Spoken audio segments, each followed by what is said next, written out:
जी, तो अब हम बात करते हैं रेफरेंस इलेक्ट्रोड की, और इसके बाद हम इलेक्ट्रोकेमिकल सीरीज को पढ़कर एंड कर देंगे ये चैप्टर। रेफरेंस इलेक्ट्रोड की हम बात करते हैं। रेफरेंस इलेक्ट्रोड ये वो इलेक्ट्रोड होता है जिसकी ईएमएफ नाउन होती है, नाउन ईएमएफ होती है, रेफरेंस उसको कहते हैं। ठीक है, और इसके साथ कंपैरिजन करके हम दूसरे इलेक्ट्रोड की ईएमएफ बताते हैं। प्रॉब्लम पता है क्या है, हमारे पास ये सेल है, हमारे पास क्या है, ये दो हाफ सेल है। यहाँ पर एक इलेक्ट्रोड है, यहाँ पर दूसरा। ये यहाँ पर गैल्वानोमीटर लगा होता है।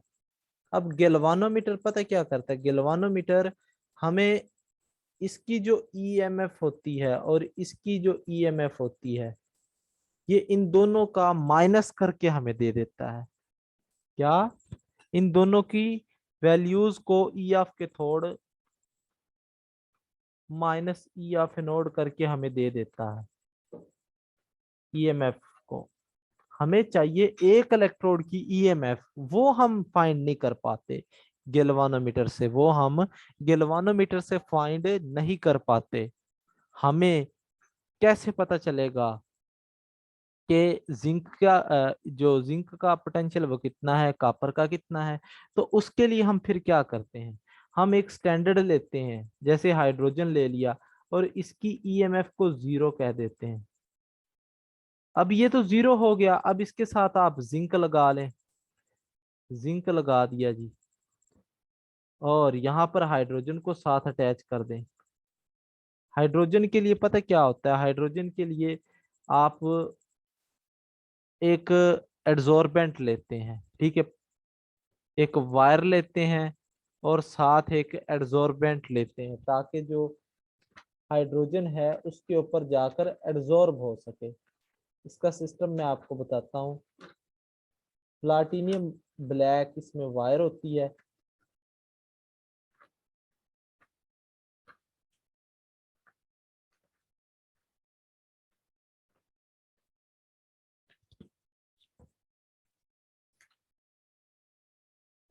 जी ये होता है, मैं बताता हूँ आपको। हाइड्रोजन इलेक्ट्रोड का जो सिस्टम है वो इस तरह से होता है कि यहाँ पर हम ये ले लेते हैं, इसके ऊपर ना हम प्लेटिनियम होता है और इसी के ऊपर हम प्लेटिनियम प्लेट होती है ये, और उस प्लेट के ऊपर हम प्लेटिनियम ब्लैक की कोटिंग करवा देते हैं, उसकी कोटिंग करवा देते हैं और ये इनक्लोज करवा लेते हैं ग्लास में। यहाँ से इनलेट होता है, ठीक है, यहाँ से अगर आप चाहते हैं हाइड्रोजन को पास करवाते हैं और ये हाइड्रोजन इसके ऊपर आकर एड्सॉर्ब हो जाती है, क्योंकि ये गैस है, नॉन मेटल है, और नॉन मेटल इलेक्ट्रोड की फॉर्म में नहीं होते इतनी। ज्यादातर गैसेस अगर आप ले रहे हैं ना, लिक्विड सॉरी जो सॉलिड है उसका तो इश्यू नहीं है, लेकिन जो आप गैस की फॉर्म में ले रहे हैं तो उसके लिए प्रॉब्लम होती है। तो अब इसको आप कनेक्ट कर दें, जिंक के साथ कर दिया, तो देखा ये गया कि जिंक जो था वो इलेक्ट्रॉन देने की सलाहियत ज्यादा रखता था, और हाइड्रोजन जो थी वो इलेक्ट्रॉन को गेन करने की सलाहियत रखती थी। तो यहाँ से हमें पता चल जाएगा कि जो पोटेंशियल निकल कर आएगा, मैं कहता हूँ 0.-0.76 है, -0.76 है। तो आप ये लिखेंगे ई ऑफ अ सेल, ये लिख देंगे ई कैथोड माइनस ई एनोड। कैथोड पर क्या चीज थी, कैथोड पर हाइड्रोजन था, उसका पोटेंशियल 0 है, तो इसका माइनस है, माइनस इंटू माइनस 0.76, फर्जी वैल्यू ली है तो ये 7.076 निकल कर आ जाएगा, और आपको पता चल जाएगा कि जिंक का जो पोटेंशियल है वो रिडक्शन पोटेंशियल इतना है। आई होप ये बात आपको समझ आ गई।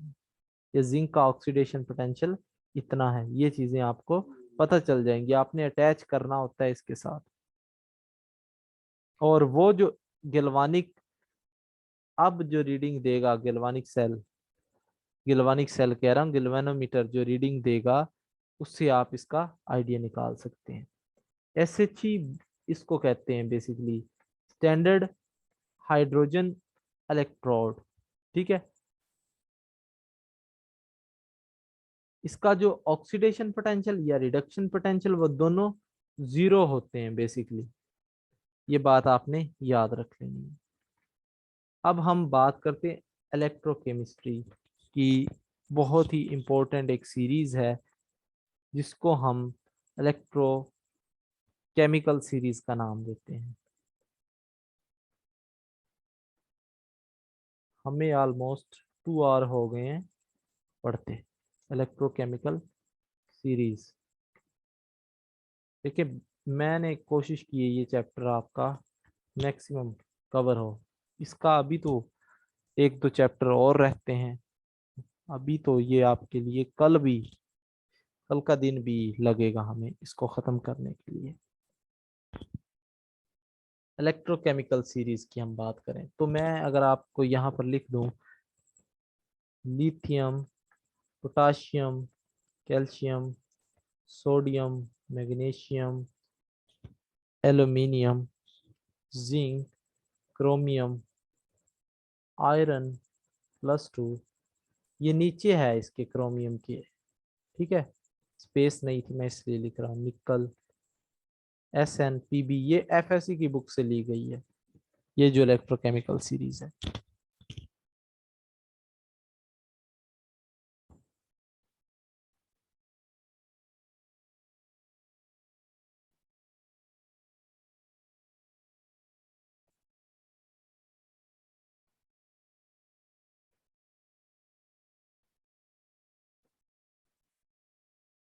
ये इस तरह से है, यहाँ पर हाइड्रोजन है। देखिए, हाइड्रोजन का तो जीरो होता है पोटेंशियल। अब हमने बात करनी है स्टैंडर्ड रिडक्शन पोटेंशियल की। तो लिथियम का जो होता है वो स्टैंडर्ड SRP वो -3.05 होता है, जबकि फ्लोरीन का जो SRP होता है वो +2.87 होता है। याद रखिए, स्टैंडर्ड रिडक्शन पोटेंशियल की बात कर रहे हैं। लिथियम इज अ मेटल, आपको पता है मेटल की टेंडेंसी क्या होती है? Sodium potassium is a metal, electron देने की। तो टॉप टू बॉटम आपको पता था इलेक्ट्रॉन देने की सलाहियत इंक्रीज होती है फ्रॉम, ये तो बात हमने की है जब आप ट्रेंड देखते थे कि टॉप टू बॉटम इलेक्ट्रॉन देने की सलाहियत इंक्रीज होती थी। लेकिन यहां पर उल्टा है, ये बात याद रख लें। क्या मतलब? कि ऊपर से नीचे अगर आप बात करेंगे तो इलेक्ट्रॉन देने की सलाहियत कम होगी from top to bottom. Electrochemical series है ना, from top to bottom electron donating capacity decreases. क्यों? क्योंकि नीचे फिर आप जाते जाएंगे ट्रांजिशन मेटल्स आ जाएंगे, उनकी टेंडेंसी कम होती है इलेक्ट्रॉन डोनेट करने की एज कंपेयर टू मेटल्स। जो रिएक्टिविटी है, अगर हम ये सीरीज है इसको आपने कुछ नहीं करना, याद कर लेना है। अब देखें, रिएक्टिविटी की अगर हम बात करें टॉप टू बॉटम वो डिक्रीज करती है। इलेक्ट्रोकेमिकल सीरीज हमें जो चीजें बताती है टॉप टू बॉटम वो डिक्रीज करती है, नंबर 1।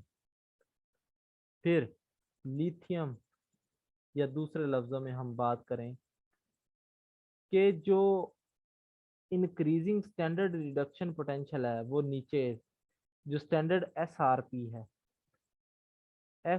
पी है वो टॉप टू बॉटम इंक्रीज कर रहा है, पॉजिटिव होता जा रहा है, और फ्लोरीन का हाईएस्ट होता है।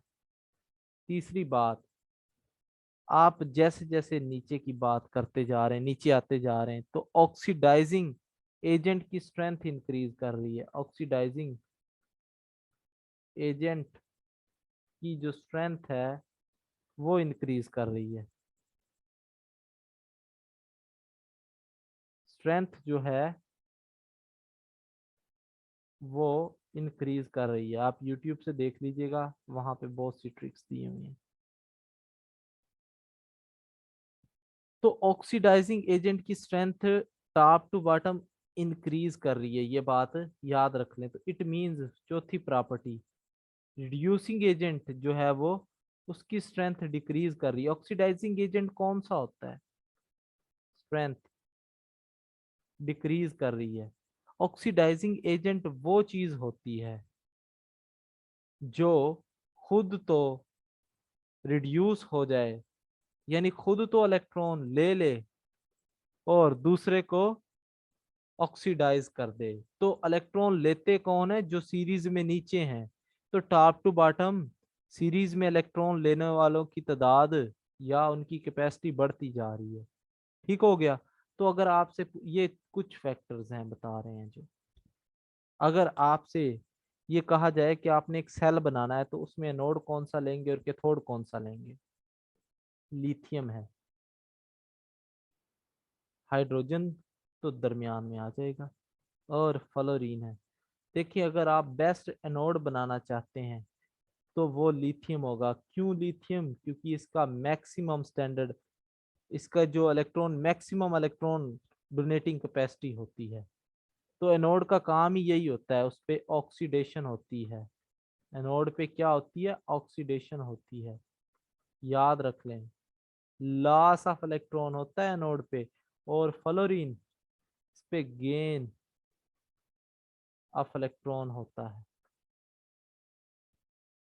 तो इट मींस कि थोड़ जो होगा उस पे गेन ऑफ इलेक्ट्रॉन होगा। और फ्लोरीन से अच्छा एक्सेप्टर कौन हो सकता है, कोई भी नहीं। तो एनोड बनाना है तो लिथियम लें। ऊपर वाले मेटल एनोड के तौर पर एक्ट कर सकते हैं, और डाउन वाले मेटल हाइड्रोजन से वो कैथोड के तौर पर एक्ट कर सकते हैं। ठीक हो गया जी, ये भी एक एप्लीकेशन हो गई। फिर next, top to bottom reactivity of metal decreases, ये बात हमने कर ली। रिएक्टिविटी ऑफ मेटल्स डिक्रीजेस,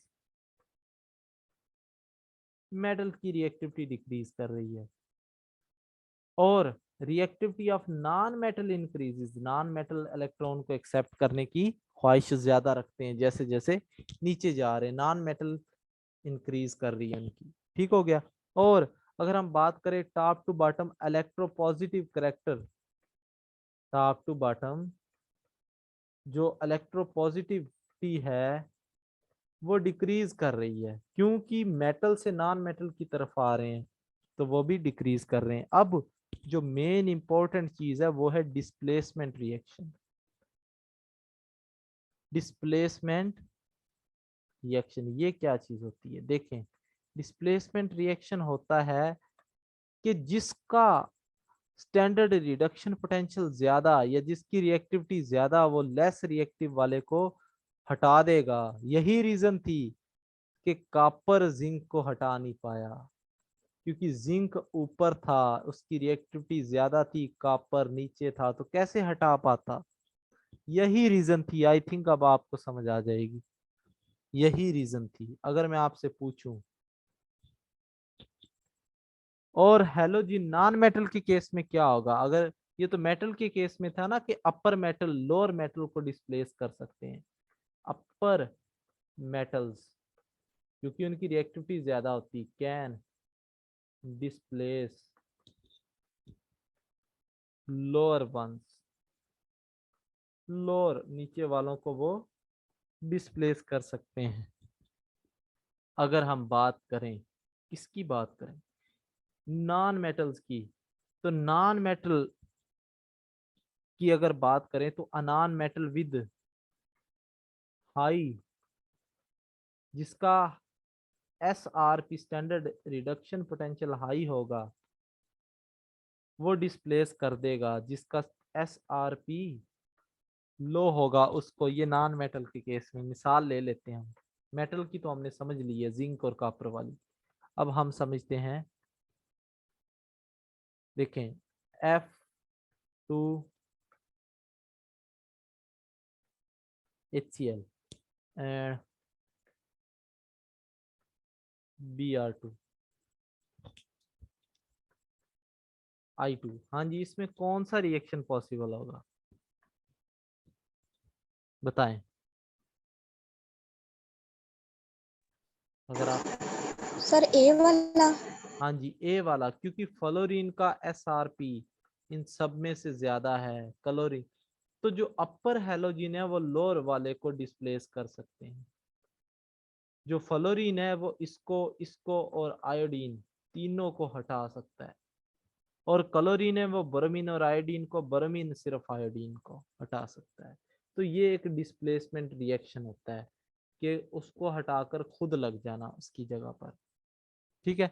अब आपके लिए एक और काम है, आपने देखना है, डिटेल में बात करनी है displacement of hydrogen, how displacement of hydrogen take place.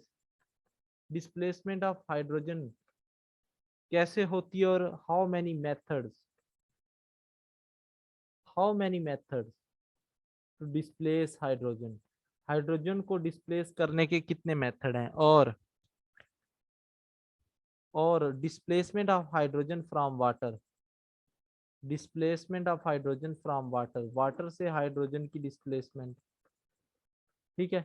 और displacement from acid, displacement from acid, acid से डिस्प्लेसमेंट आपने बतानी है। ये आपकी असाइनमेंट है और एक दो पहले क्वेश्चन दिए वो आपने करने हैं। तो ये वाला चैप्टर हमारा एंड होता है। नेक्स्ट हम क्रोजन और इसके रिलेटेड जो चीज़ें होंगी उनको देखेंगे।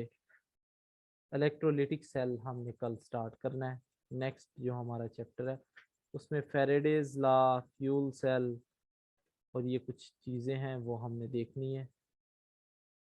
ठीक है जी।